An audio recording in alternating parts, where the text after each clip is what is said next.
本日は材料3つ、電子レンジで簡単プリンを作ります。今回使った材料は、卵1個、ラカンカ 10g、豆乳 100g。今回はタッパーを使って簡単プリンを作ります。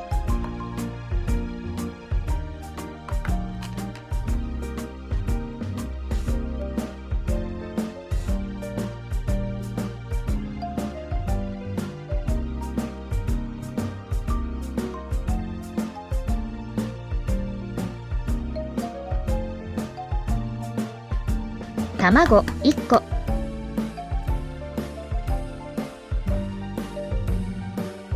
ラカンカ 10g。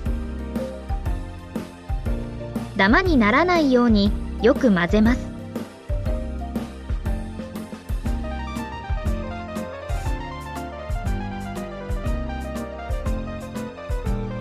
豆乳 100g。 お好みのミルクを使ってください。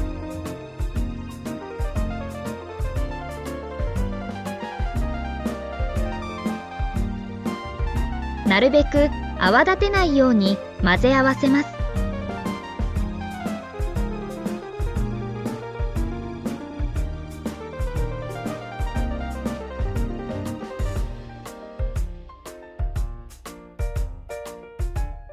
あとは蓋を乗せるかラップをして600ワットの電子レンジで1分30秒から2分加熱します。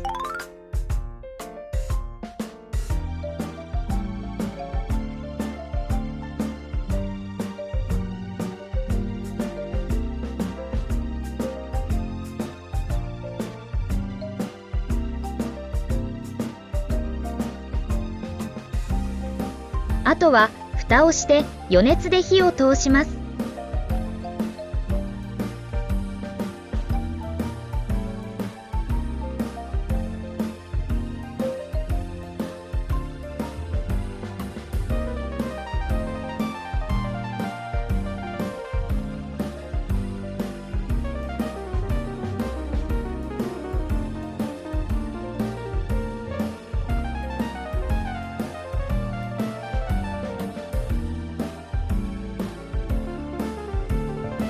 簡単プリンの完成です。